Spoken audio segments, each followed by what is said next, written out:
सुरुवात एका मोठ्या बातमीने आपण करतोय। ही सुरुवातीला मोठी बातमी आहे। महात्मा फुले वाडा सावित्रीबाई फुले स्मारकाच्या विस्तारीकरणाच्या कामाला उपमुख्यमंत्री एकनाथ शिंदेंकडून प्रशासकीय मान्यता देण्यात आलेली आहे। पुणे इथल्या महात्मा फुले वाडा आणि क्रांतिज्योती सावित्रीबाई फुले स्मारकाच्या विस्तारीकरणाकरता भूसंपादन आणि रहिवाशांचं इतर ठिकाणी पुनर्वसन करण्याकरता उपमुख्यमंत्री एकनाथ शिंदे यांनी प्रशासकीय मान्यता दिली आहे। या कामाकरता 200 कोटी रुपयांचा निधी मंजूर आहे। प्रशासकीय मान्यता मिळाल्याने आता या स्मारकाच्या विस्तारीकरणाला अधिक गती येणार आहे।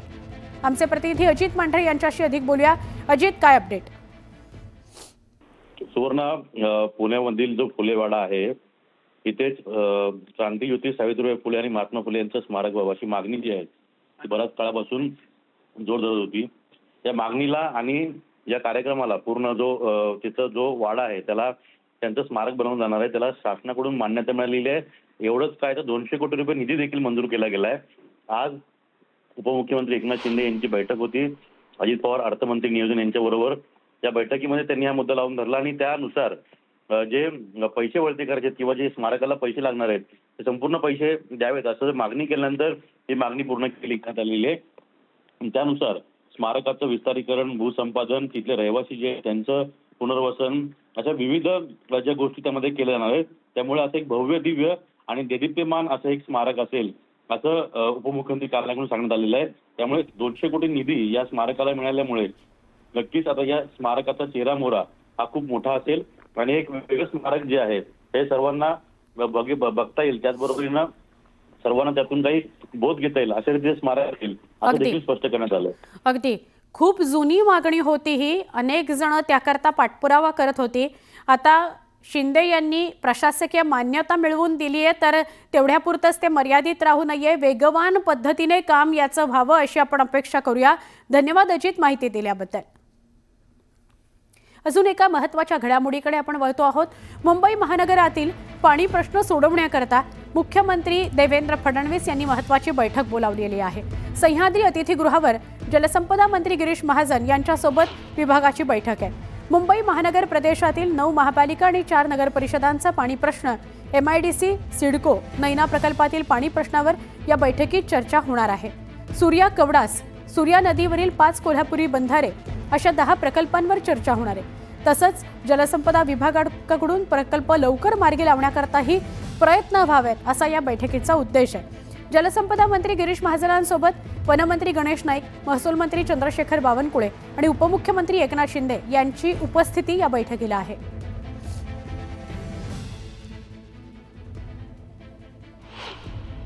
अजून एक महत्त्वाची बातमी बघणार आहोत।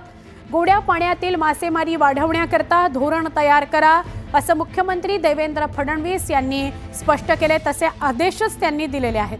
मत्स्य व्यवसाय विभागाच्या 100 दिवसाच्या नियोजनाचा त्यांनी आढावा घेतला। सागरी मासेमारी विषयी आणि धरण क्षेत्रातील सर्वसमावेशक धोरण तयार करा। मासेमारी संस्थांचा कारभार पारदर्शक करण्याचेही निर्देश त्यांनी दिले आहेत।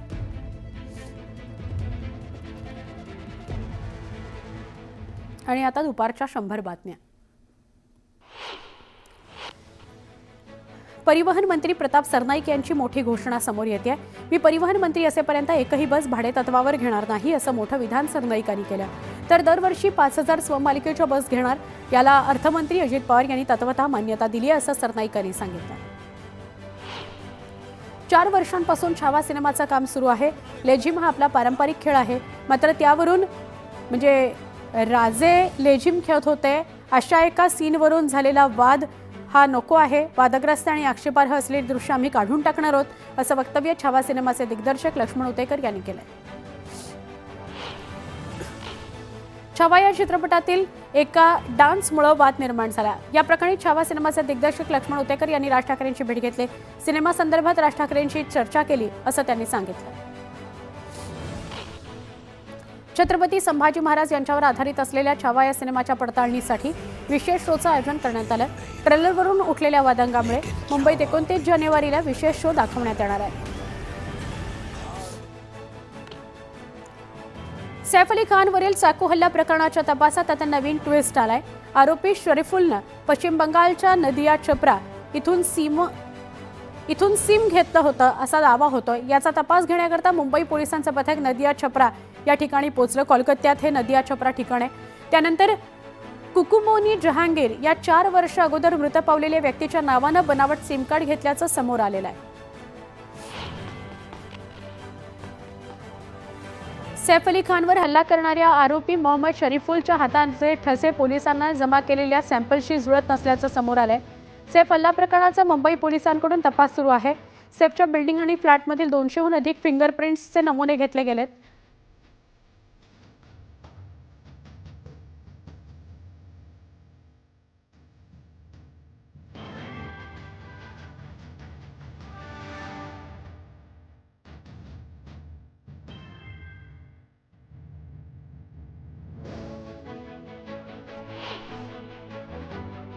मुंबई कोलकाता शालिमार ज्ञानेश्वरी एक्सप्रेसच्या चालकाला 16 जानेवारी सैफ अली खानचा संशयित आरोपी म्हणून ताब्यात घेण्यात आलं। खऱ्या आरोपीला पकडल्यावर त्याची सुटका करण्यात आली। पोलिसांच्या कारवाईनंतर त्याचं जनजीवन पूर्णपणे विस्कळीत झालेलं आहे, तो बेरोजगार झालेला आहे असं त्याने सांगितलं। मुख्यमंत्री देवेंद्र फडणवीसांच्या हस्ते मोबाईल फॉरेन्सिक व्हॅनचं लोकार्पण झालं। डीएनए, नार्को टेस्ट आणि बलात्कार प्रकरणाचे घटनास्थळावरील नमुने घेण्यासाठी या व्हॅनचा उपयोग होणार आहे। या व्हॅनमुळे गुन्ह्यांची प्राथमिक तपासणी करण्यास मदत होणार आहे। पुण्यात जीबीएस आजाराचा धोका वाढतोय। आठवड्याभरात पुण्यातील जीबीएस रुग्णांची संख्या 101 वर गेली आहे। यामधील काही रुग्णांची प्रकृती चिंताजनक आहे। 16 रुग्णांची प्रकृती चिंताजनक आहे, ते व्हेंटिलेटरवर आहेत। महत्त्वाचं म्हणजे पुण्यात एका दिवसात 28 नव्या रुग्णांची नोंद झालेली आहे। नॉर्वे आणि स्वीडनची टूर ही ऑक्टोबर महिन्यातच ठरली होती। शासनाकडून रीतसर परवानगी घेऊनच रजेवर आहे असं स्पष्टीकरण डॉक्टर अशोक थोरात यांनी अंजली दमानिया यांच्या आरोपांवर दिलं आहे। संतोष देशमुख हत्या प्रकरणी आणि खंडणी प्रकरणातील मुख्य आरोपी सुदर्शन घुलेला 31 जानेवारीपर्यंत एसआयटी कोठडी सुनावण्यात आली। एसआयटीनं कोर्टाकडे घुलेच्या रिमांडची मागणी केली होती। मकोका कोर्टानं एसआयटी कोठडी सुनावली आहे। संतोष देशमुख हत्या प्रकरणी कराडमध्ये सरपंचांनी मोर्चा सुरू केला। यावेळी हाताला काळ्या पट्ट्या बांधून निषेध करण्यात आला। तहसील कार्यालयासमोर सरपंचांनी ठिय्या आंदोलन करत हत्येप्रकरणी न्याय मिळावा अशी मागणी केली। सामाजिक कार्यकर्ते तृप्ती देसाई यांनी वाल्मिक कराडच्या निकटवर्तीय पोलिसांची यादी जाहीर केली। या सगळ्यांची बीड जिल्ह्याच्या बाहेर बदली करा अशी मागणी त्यांनी केली आहे। या पोलिसांची बदली जेव्हा बीडच्या बाहेर कराल तेव्हाच इथलं गुंडाराज संपेल असा दावा देसाईंनी केला आहे। महादेव मुंडे हत्या प्रकरणाला 15 महिने उलटल्यानंतरही आरोपीला अटक न झाल्यानं मुंडे कुटुंबियांनी पोलीस उपअधीक्षकांची भेट घेतली। यावेळी आरोपीला अटक करण्याचं आश्वासन पोलिसांनी दिल्याची माहिती ज्ञानेश्वरी मुंडे यांनी दिली आहे। एकमेकांचे कट्टर राजकीय विरोधक मानले जाणारे जळगावचे पालकमंत्री गुलाबराव पाटील आणि राष्ट्रवादी काँग्रेसचे ज्येष्ठ नेते एकनाथ खडसे यांच्या तब्बल अर्धा तास चर्चा झाली। तर त्यानंतर दोघांनी चक्क एकत्र जेवण सुद्धा केलं। दोघांमधील खलबत झाल्यानंतर चर्चांना उधाण आलं।